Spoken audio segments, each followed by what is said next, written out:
di Kompas TV.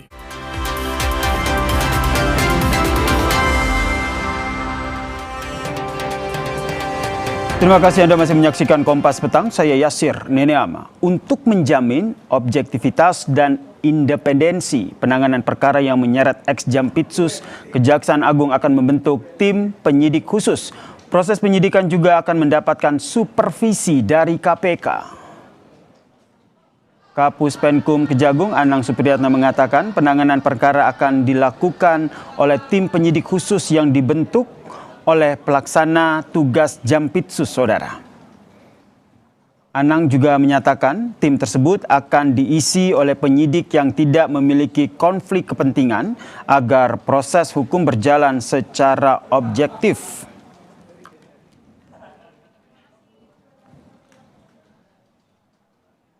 Selain kita juga masih bingung, ini perkara apa sebenarnya menyangkut dengan FA, dan juga perannya seperti apa berkaitan dengan barang bukti yang sudah disita. Ini kan sampai sekarang belum ada penjelasan. Makanya kita akan menerima, nanti kita pelajari. Nanti penyidik di Kejaksaan Agung, kita akan membentuk penyidik khusus. Kami belum bisa memberikan jawaban bagaimana bentuk seperti apa. Yang jelas dalam hal ini kita tetap berkoordinasi baik dengan penyidik dari Polri yang menangani sebelumnya dan juga untuk menjamin independensi dan juga profesional. Kami pastikan kita akan profesional, kita akan melibatkan juga nanti supervisinya dari KPK. Sementara itu, saudara, Pusat Kajian Anti Korupsi UGM mendorong penanganan kasus dugaan korupsi ex-Jampitsus Febri Adriansyah ini diambil alih KPK. Menurut Pukat UGM, saat kasus masih ditangani Polri, proses penyidikan berjalan cepat. Namun setelah perkara dilimpahkan ataupun perkara ini diserahkan ke kejaksaan, hingga kini belum ada kejelasan mengenai pemeriksaan lanjutan maupun penahanan terhadap Febri Adriansyah. Kondisi ini menurut Pukat UGM menimbulkan keraguan publik terhadap independensi dan profesionalisme penanganan perkara. Karenanya, Pukat UGM mendorong KPK mengambil alih penanganan perkara agar penyidikan bebas dari konflik kepentingan. Penanganan perkara ex-Jampitsus FA semakin tidak jelas setelah diserahkan dari penyidik Polri ke penyidik Kejaksaan untuk dilanjutkan penyidikannya. Potensi kasus ini berhenti hanya di FA ini juga sangat besar.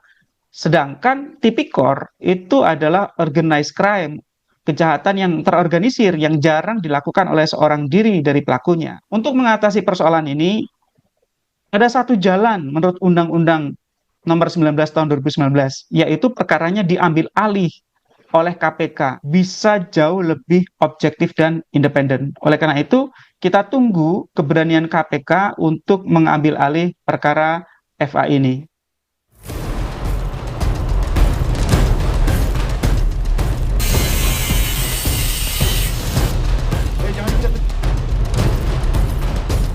Tiga hari sejak mantan Jampitsus Febri Diansyah ditetapkan sebagai tersangka 3 kasus korupsi, yakni batubara, Asabri, dan Krakatau Steel, KPK mengaku belum menerima permintaan resmi untuk terlibat melakukan supervisi dalam tim khusus.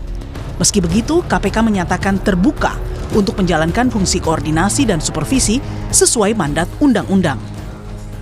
Sampai saat ini belum ada, ya. Nanti kami cek ya perkembangannya seperti apa. KPK terbuka karena memang secara undang-undang ada amanah yang diberikan oleh KPK, adanya kewenangan ataupun tugas koordinasi dan supervisi. Pantau dulu saja gitu ya perkembangannya. Kemarin dari kepolisian melimpahkan ke Kejaksaan Agung. Kita sama-sama hormati prosesnya. Sebelumnya, mantan Ketua KPK Abraham Samad menilai 3 kasus korupsi yang melibatkan ex-Jampitsus Febri tersebut sangat kecil kemungkinan untuk diredam. Pasalnya, kasus tersebut sudah menjadi sorotan publik yang luas. Karena kasus ini sudah menjadi domain publik.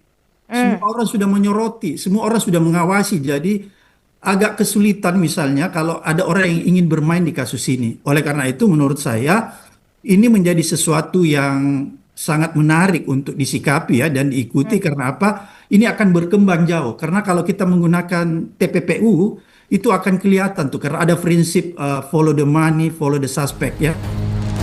Sejauh ini, keberadaan Febri Adriansyah masih misterius. Ia terakhir tampil ke hadapan publik pada Jumat 10 Juli saat menggelar konvers pasca penggeledahan rumahnya di Sentul. Keesokan harinya, Kapus Penkum Kejagung menyatakan Jampitsus Febri mengundurkan diri. Ia pun kemudian ditetapkan sebagai tersangka dugaan korupsi dan TPPU oleh Kortas Tipikor Polri usai penyidik melakukan gelar perkara. Sejak saat itu, keberadaan Febri menjadi tanda tanya. Tim Liputan Kompas TV.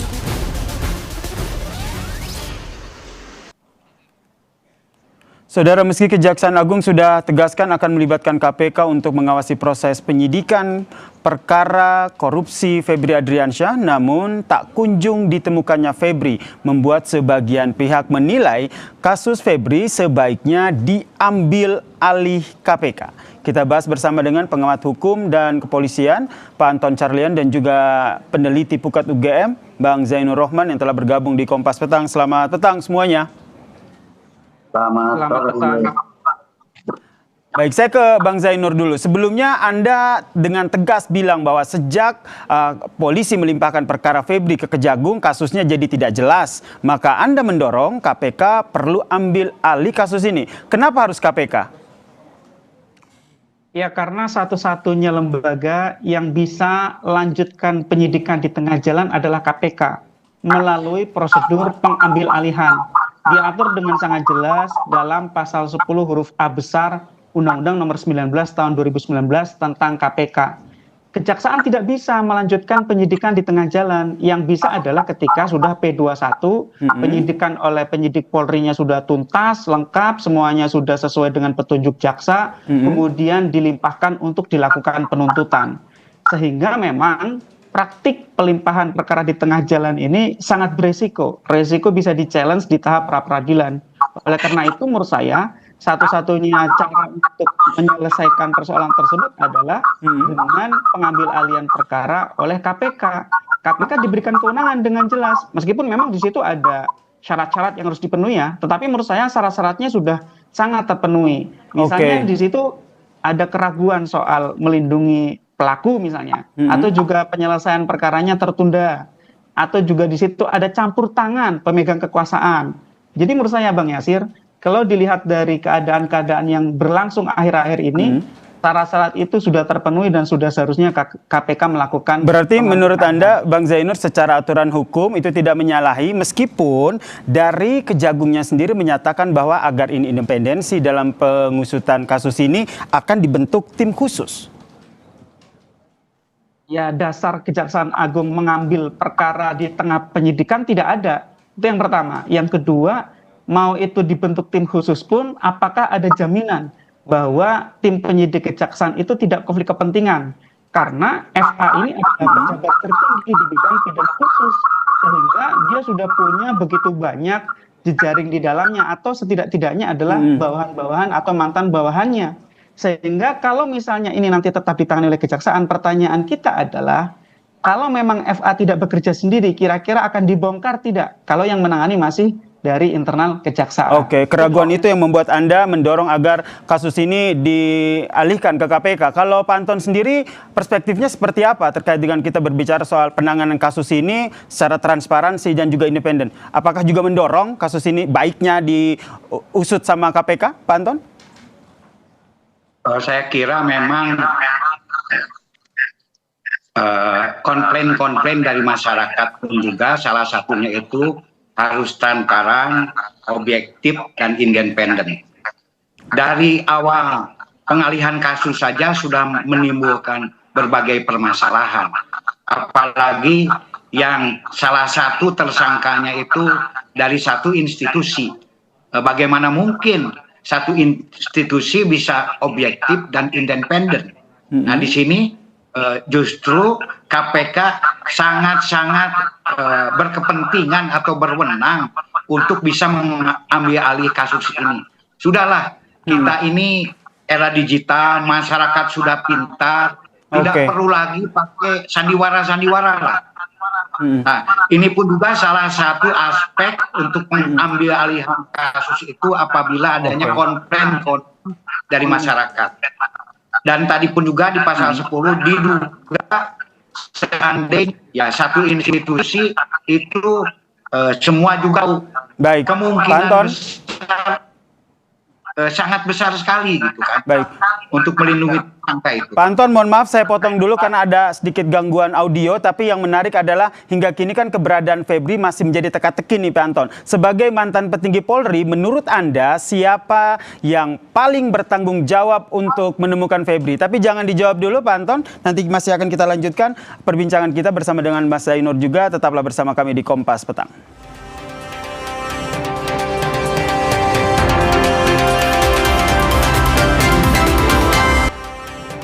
Pengamat hukum dan kepolisian Pak Anton Carlyan dan juga peneliti Pukat UGM Bang Zainur Rohman masih bergabung bersama kami terkait dengan dialog kita petang ini. Dan tadi pertanyaan gantung saya ke Pak Anton adalah terkait dengan keberadaan, teka-teki keberadaan dari ex-Jampitsus Febri Adriansyah. Menurut Anda siapa yang paling bertanggung jawab untuk menangkapnya? Yang paling bertanggung jawab untuk menangkap ya yang menangani kasus ini. Siapa sekarang ini yang menangani kasus sekarang ini, apakah sudah dilimpahkan ke kejaksaan atau ke kepolisian? Karena jangan sampai kasus ini menjadi pakem. Tidak ada yang bertanggung jawab. Jadi betul-betul jelas penyerahannya baik secara administratif maupun secara hukum.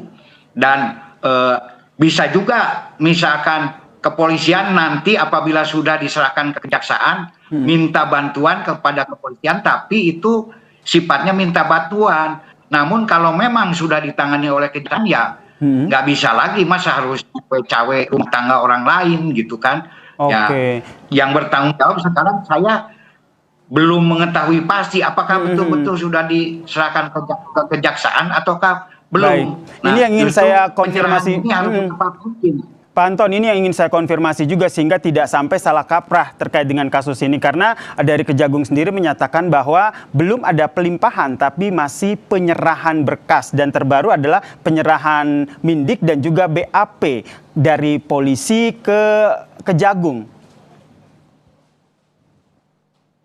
Ya ini harus ditanyakan betul, jangan sampai nanti pun juga mencari kambing hitam.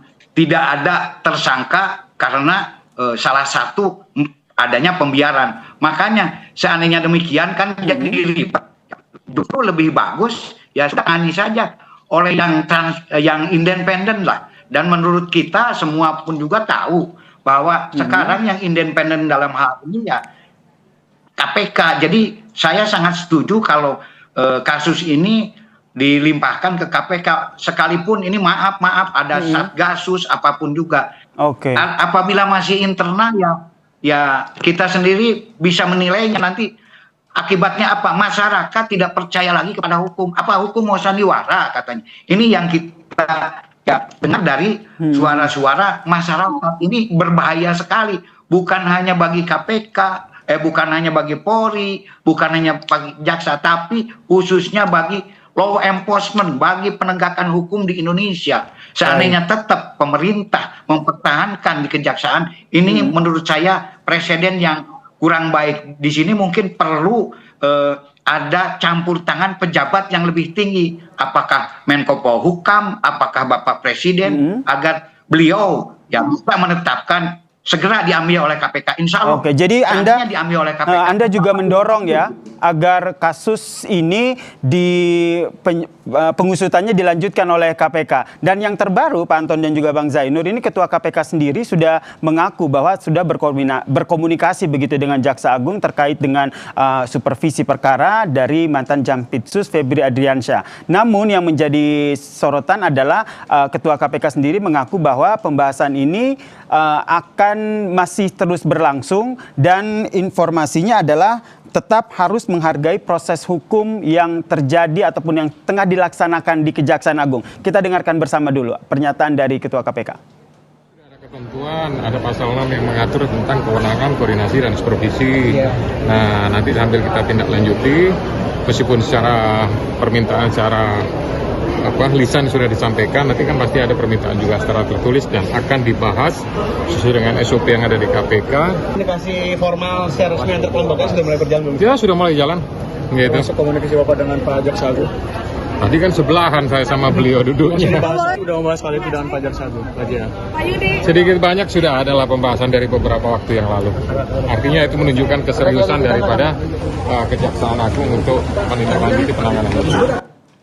Menarik untuk diulas nih Bang Zainur. Dari jubir KPK bilang sebelum terima surat resmi, tapi pimpinan KPK Setio Budianto menyatakan bahwa sudah berkoordinasi, tapi tetap menghargai proses yang berlangsung di Kejagung. Mas Zainur, Ini saya lihat, ya ini saya lihat lebih kepada sopan santun ya. Padahal sebenarnya ini adalah penegakan hukum. Jadi kalau ini merupakan penegakan hukum, maka perlu dilakukan sesuai dengan aturan hukum. Memang KPK bisa dengan melakukan koordinasi dan supervisi. Namun untuk supervisi itu sangat-sangat terbatas. Supervisi itu kewenangannya adalah pengawasan, penelitian, dan penelaahan terhadap instansi yang menjalankan tugas dalam pemberantasan korupsi. Jadi tugasnya tidak bisa misalnya memastikan bahwa prosesnya itu benar-benar misalnya independen atau objektif. Untuk bisa benar-benar memastikan, satu-satunya jalan adalah dengan mengambil alih. Alasan pengambil alihan menurut saya sangat kuat, yaitu karena pelimpahan di tengah jalan di tahap penyidikan dari penyidik Polri ke KPK kepada kejaksaan itu tidak memiliki dasar hukum sehingga membuka celah pelanggaran hukum. Dan yang kedua adalah tingginya potensi konflik kepentingan ketika perkara ini ditangani sendiri oleh institusi kejaksaan. Jadi Bang Zainur, menurut Anda untuk menghindari sopan santun dalam tanda kutip yang tadi Anda sampaikan, menurut Anda perlu ada pihak yang lebih tinggi levelnya memberikan perintah seperti yang tadi sempat disampaikan oleh Pak Anton dari Menko Polkam atau dari Presiden? Ya, perintah dari Presiden atau Menko Polkam perlu ya terhadap dua institusi, yaitu kejaksaan dan kepolisian. Apa perintah yang diperlukan agar masing-masing menghargai dan menghormati proses hukum yang dijalankan? Menurut saya pengalihan dari kepolisian ke kejaksaan itu tidak lepas dari bentuk-bentuk kanan, pressure, intervensi. Nah itu yang seharusnya dihindarkan. Nah kalau sudah ada arahan misalnya dari pejabat yang lebih tinggi daripada Kapolri dan Jaksa Agung, seharusnya perlu untuk meng-hire pihak ketiga yang memang diberi kewenangan oleh undang-undang dan tidak punya konflik kepentingan, independen, yaitu KPK. Jadi kanan publik itu sangat kuat dan saya lihat di mana-mana kalau kita lihat di sosmed, kita lihat perbincangan publik di warung kopi, semua sama, semua menunggu aksi dari KPK untuk ambil alih. Tapi saya paham bahwa kemungkinan KPK tidak akan berani di posisi sekarang sebelum ada sinyal. Sinyal dari siapa ya? Sinyal dari kekuasaan tertinggi negara. Kalau sudah ada sinyal misalnya agar prosesnya itu independen, saya berpikir KPK pasti akan berani. Bang Yasir. Kalau Pak Anton sendiri melihat kalau seandainya KPK sebenarnya mau tapi menunggu sinyal dari yang lebih tinggi, Pak Anton melihatnya apakah itu akan diberikan, instruksi itu akan diberikan? Saya kira lambat laun akan diberikan. Karena seandainya masih tetap ditangani oleh kejaksaan, masyarakat gaduh. Nah, salah satu kegaduhan itu konflik masyarakat pun juga ini salah satu syarat di dalam poin itu dialihkan kembali gitu kan. Jadi ini dan kenapa? Karena masyarakat percaya salah satu ya tersangkanya ada dalam institusi tersebut, kemudian institusi tersebut menangani. Ini kan ya seperti main-main gitu kan. Ini hukum gitu kan.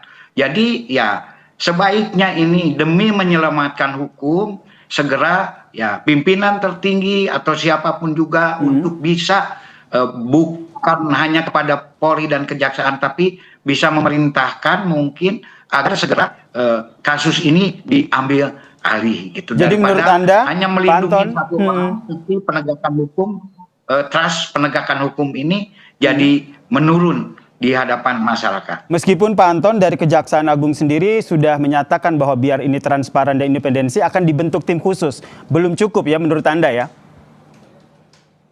Saya kira walaupun mungkin kenyataannya iya, tapi apa bisa menghadapi ya istilahnya kecurigaan dari masyarakat? Apa masyarakat percaya kalau itu ditangani oleh ya institusi yang bersangkutan akan objektif, akan transparan, akan independen? Pasti tidak percaya. Ini kan sama dengan mencari masalah sendiri. Jadi ya mendingan lepaskan saja masalah. Dan memang secara undang-undang juga ada institusi yang memang berwenang untuk ya menangani. Kalau tadi saya sependapat dengan Bung Jayanur, kalau cuman ya supervisi pengawas beda dong. Saya juga pernah jadi penyidik, beda dengan yang masak sendiri. Ya pengawas kan sewaktu-waktu. Kadang-kadang kalau diminta saja, memang melekat terus tidak. Dan sekarang juga seandainya tidak pengawas, juga ada pengawasan, ada wasidik, ada irwaskum, lain-lain. Tapi beda dengan menggoreng dan memasak sendiri, beda sekali gitu kan. Sehingga baik Pak Anton Carlyan maupun dari Bang Zainur Rohman mendorong agar kasus ini sebaiknya diambil alih oleh KPK. Kita nantikan seperti apa proses hukum yang akan berlangsung selanjutnya. Terima kasih pengamat hukum dan kepolisian Pak Anton Carlyan dan juga peneliti Pukat UGM Bang Zainur Rohman telah berbagi perspektifnya di Kompas Petang. Salam sehat semuanya. Usai jeda saudara, Kompas Petang akan kembali hadir dengan informasi. Usai serangan drone Amerika Serikat yang menyasar pelabuhan Iran, militer Iran meluncurkan